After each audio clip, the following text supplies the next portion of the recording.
Elizabeth sighed and started washing the dishes. It was the third time that day. How much more could she take? She was so tired of constantly having guests in her apartment. This wasn't how she had imagined her life with Michael. Her beloved Michael had recently moved in with her. They hadn't been together long, just a few months, but they became so attached to each other that they decided to live together.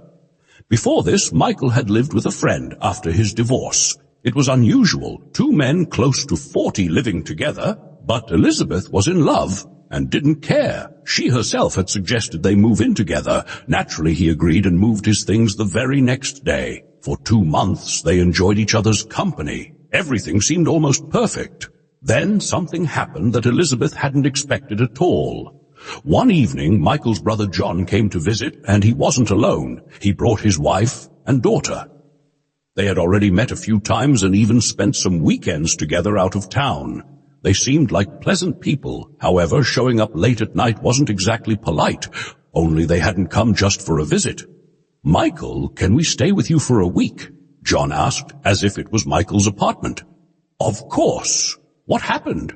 Michael agreed without even consulting Elizabeth. "Our landlord kicked us out. Can you believe it? And he didn't return our deposit. I'll get paid in a week.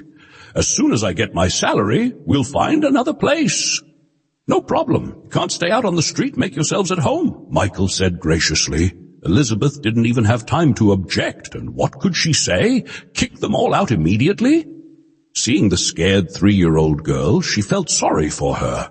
All right, she could tolerate them for a week. Elizabeth's apartment had 2 rooms. She and Michael stayed in the bedroom, while his relatives took over the living room. They also had a small dog, a Yorkshire Terrier named Thomas, a noisy little guy, but very cute. That evening, as they went to bed, Elizabeth couldn't hold back and whispered to Michael, "Don't you think you should have consulted me first?" He scratched his head and looked at her guiltily. "Maybe you're right, Elizabeth, but he's my brother." "I understand, but next time, please let's make these decisions together. I understand it's your apartment," he said, somewhat hurt. Elizabeth chose not to take offense. The apartment was indeed hers, but nobody had asked her opinion. Well, it happens. That night she slept poorly, waking up before her alarm. She decided that since things were the way they were, she might as well make breakfast. This time she had to cook for a crowd, but it was no big deal. She thought pancakes with jam would suit everyone. After all, it was breakfast. She shut herself in the kitchen, mixed the batter, and started frying pancakes. The smell slowly spread through the apartment. Patricia, the little girl, was the first to wake up. She ran to the kitchen and asked for milk with her pancakes. Elizabeth fed her while continuing to fry the next batch. A few minutes later, the others started to come in. "Elizabeth, you're amazing," John said, licking his fingers. "You fed us all. Thank you." Alice, his wife, replied with a strange smile. "Don't you walk the dog in the mornings?" Elizabeth asked. She had thought about this while cooking. It was around 7 in the morning, and no one had even opened their eyes to take the dog out. "No, he uses a potty in the mornings," Alice said confidently. "Where did you put his potty?" "Oh." Alice got up from the table with a guilty look. They had forgotten to do something last night. They were tired and angry. They moved their things but completely forgot about the dog. She went off in search of the dog's treasures around the apartment. She didn't have to look long. She found a puddle on the doormat by the door and a pile in the bathroom. Quickly cleaning it up before anyone noticed, she soaked the mat and put out the potty to prevent it from happening again. Elizabeth had already realized things weren't going smoothly, but she chose not to escalate the situation. Maybe things would improve with the potty. After breakfast, everyone went to work except Alice. She took her daughter to daycare and then returned home to work online. Elizabeth usually got home from work a bit earlier than Michael. When she arrived, she was sure Alice would have already made dinner. Why wouldn't she? She was home all day, but things didn't turn out as she expected. Alice was sound asleep when Elizabeth got back. She didn't even hear anyone come in at first. Eventually, she poked her head out of the bedroom. Knowing the answer, Elizabeth still asked, "You didn't make anything for dinner?" "No, I didn't feel comfortable rummaging through someone else's fridge." "What? Are you serious? You mean to say I'll be cooking all the time? That's not going to work. You're right, I'm sorry. I'll do better tomorrow.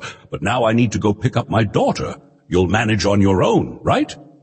Without waiting for an answer, Alice left to get her daughter. She returned about an hour later, just as Elizabeth was finishing dinner and calling Michael. Can you stop by the store on your way home? We need to buy bread and sour cream. Okay? Michael seemed to agree, but for some reason came back empty-handed. It turned out he twisted his ankle as he was leaving the workshop and barely made it home. Forget the store. John hadn't returned yet. Alice had just come out of the bathroom. Who would go for the bread? Elizabeth had to go. Not only had she spent an hour and a half at the stove, but now she also had to go to the store. John usually came back very late. It was useless to count on him.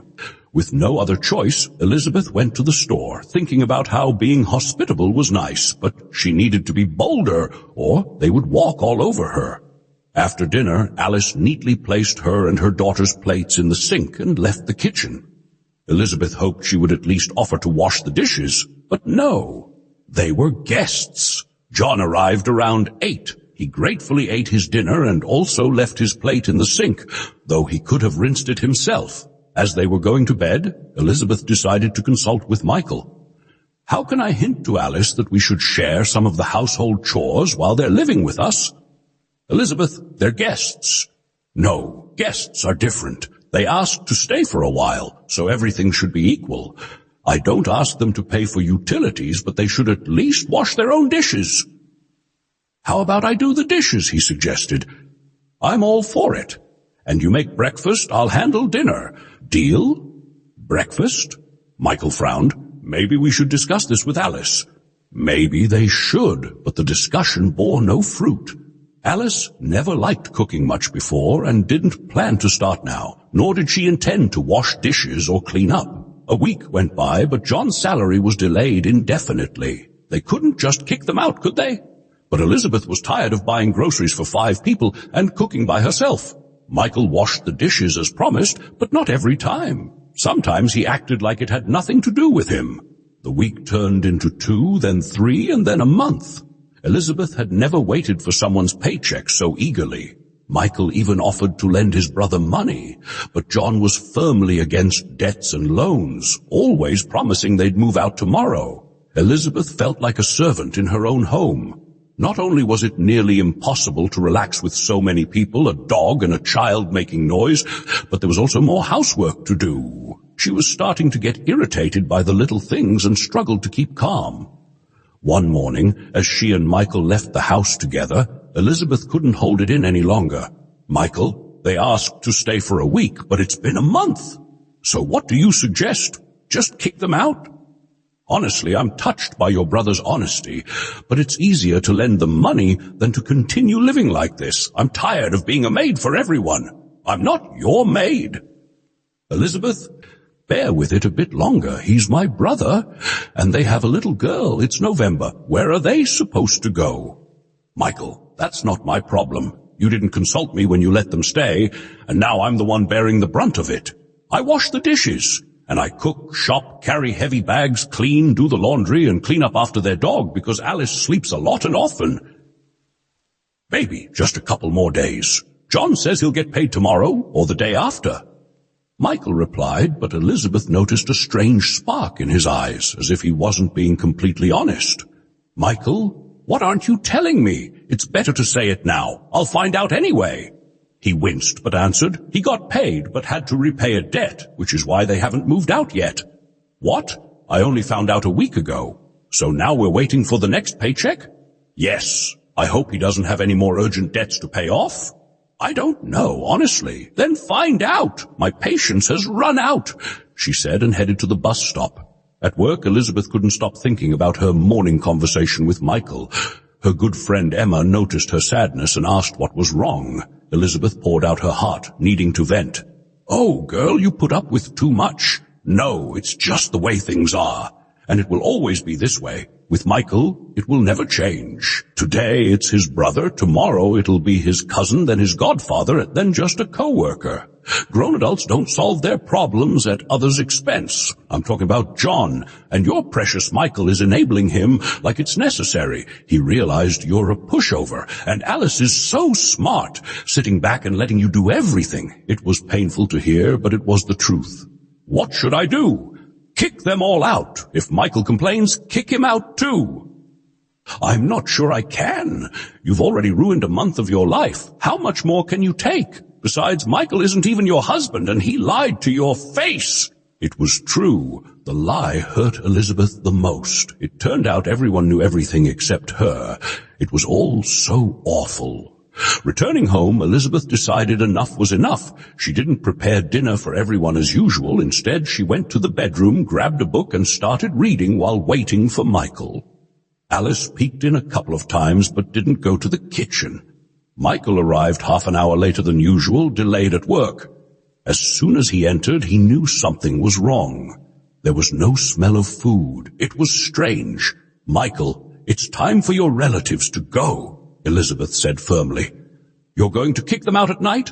They've had enough time to sort out their housing problem. Elizabeth, you know this isn't the way to handle things. The thing is, this isn't the way to handle things. I'm done. Alice is afraid to ruin her manicure, but why am I any different? She just doesn't know how to cook. Yeah, if she hasn't learned by 30, it's at least strange. In any case, tomorrow is their deadline to move out. Elizabeth, you can't do this. I can't throw my brother out onto the street.